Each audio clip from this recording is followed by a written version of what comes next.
Okay, this is where I came to.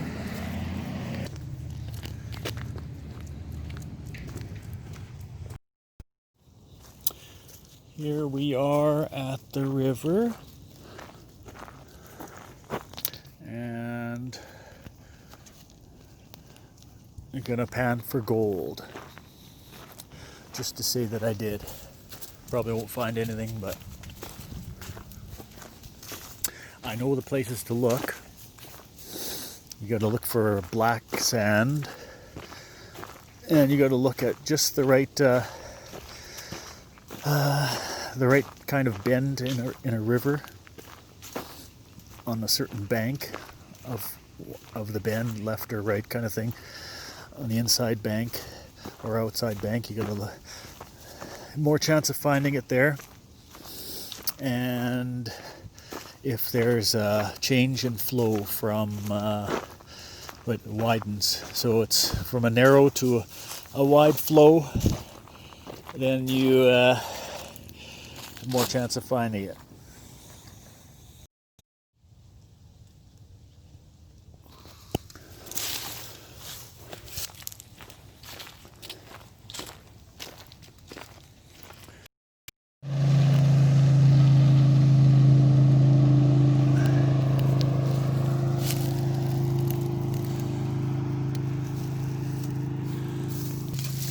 Don't forget your rubber boots if you do this. I did. I had to go back for them. Okay, we're coming up on an inside bank of the river. It comes from over there and goes around over here. So we're kind of on the, I don't know, the inside bank anyway. We'll see what the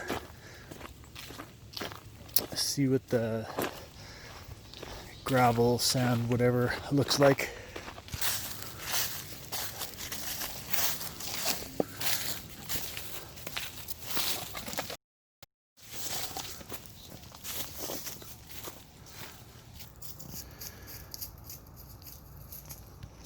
We're running across a lot of wasp nests.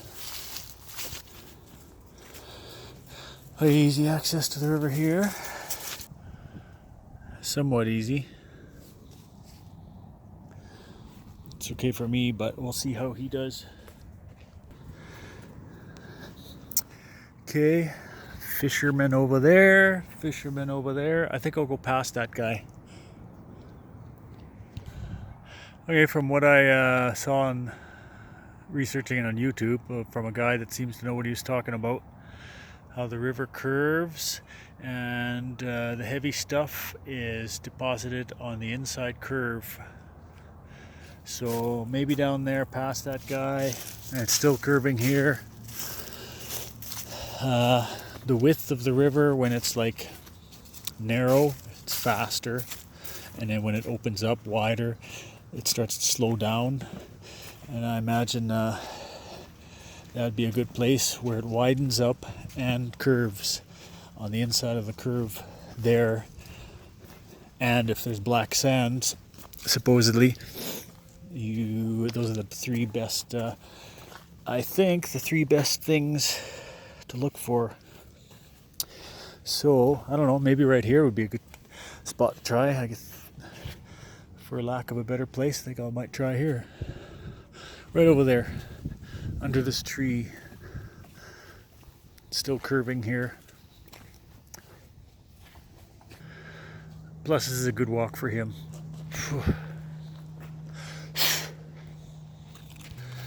Okay, panning beginning.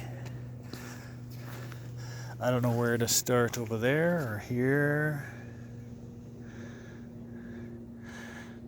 And I know that you're not supposed to look for something shiny. Gold, little tiny gold nuggets or whatever are not shiny. They're pale yellow and they kind of look melted like a meteor. And I forgot to bring pliers, but if you have pliers, you can squeeze them in the pliers, and they should. I think that's why you see in the old movies everybody putting the gold nugget and biting it. I think, well, they're supposed to be softer than other stones, so you should be able to kind of squash them. So if I had pliers, that would have been awesome, but I forgot them.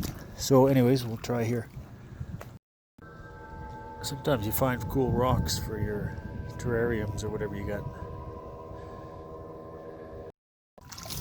Okay, I think what they do with power sifters or whatever they're called, I forget the name of them, but they have progressively finer mesh to sift stuff through, so you're not going to find any big chunks of gold, so you can get rid of the big pebbles for sure right away. But if I had one of those power, what the hell are they called now? I don't know. It'll come to me when I look them up on the internet, but anyways, you're not going to find a big chunk of gold. It's going to be very small. So it'll wash away all the crap, get rid of all the rocks, big pebbles. What do they call those things? Anyways, get rid of the big stuff. Look through the small stuff. A sluice, that's what those things are called. I think what I got to do is make a multi-trade, progressively finer strainer, sluice thing, whatever it's called. Just dump the crap into there, and right away look at the bottom one. Look through the bottom one, because you're not going to find, I imagine if you'd be very lucky if you find a piece of gold like that size, maybe that size. So I don't know, there's a lot of yellowish looking stuff in here, but I'm no expert, of course, so I can say that I pan for gold. So I think what I'll do is someday maybe make one of those things and then come back here, the ideal or some other ideal spot. So maybe I'll look a little bit more, and then I'll take the dog home. So I think that's what you got to do. You have to make a multi-strainer sluice in a bucket or something, and take a pail full of this stuff, pick out the biggest rocks, and just dump it in there in your sluice. And yeah, I'm sure that's on a dinosaur bone. And then look through the bottom strainer, the fine one, and all the mud will be washed away easily. And then yeah, just look at the bottom strainer. Bring pliers with you to squash anything you think might be gold. I think that's the good test of it. If it crumbles, it's not gold. If it squashes, it might be gold. So yeah, and then look on Google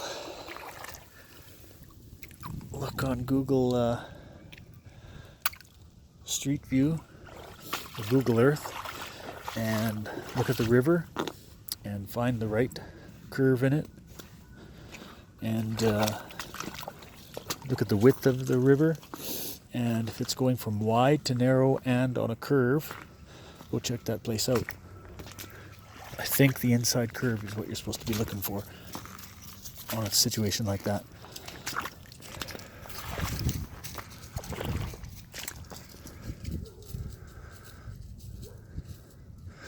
Yeah, we'll go for a little bit of a walk and then we'll go home. So that's it. I'm gonna try that next, because I don't think with a pan like that gold panning pan there that I had in the video, I don't think I'd ever find anything with that. Maybe if you could pull out the bottom strainer of it, or the bottom level and the bottom, I don't know, the bottom part of a sluice like that, pour it into that gold pan, and it might be helpful that way. You can swish it around and check for any gold nuggets. There's a lot of crap in this river. I don't know what the hell that is. Obviously that's a tire. Old pipe, bricks.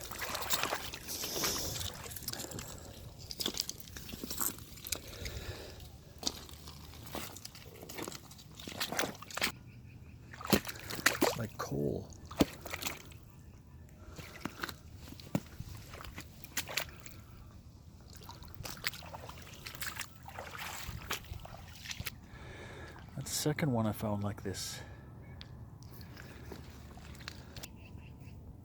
Look at that, they almost kind of identical. Cool looking rocks. Okay, there must be beavers and muskrat around. Actually, I know there is. I've seen them around where the paddle boat is. Riverboat.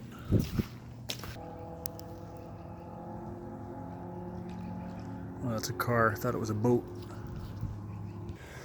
Anyways, I got a lot of my information about the flow and the banks and black sand and stuff like that from looking at another YouTube video. I think it's a 9-part how to spot gold, how to find gold. Some guy with a little bit of a funny accent, and you can look that up and pretty much get the same information I got. So that's it. We explored, and we're gonna go home now.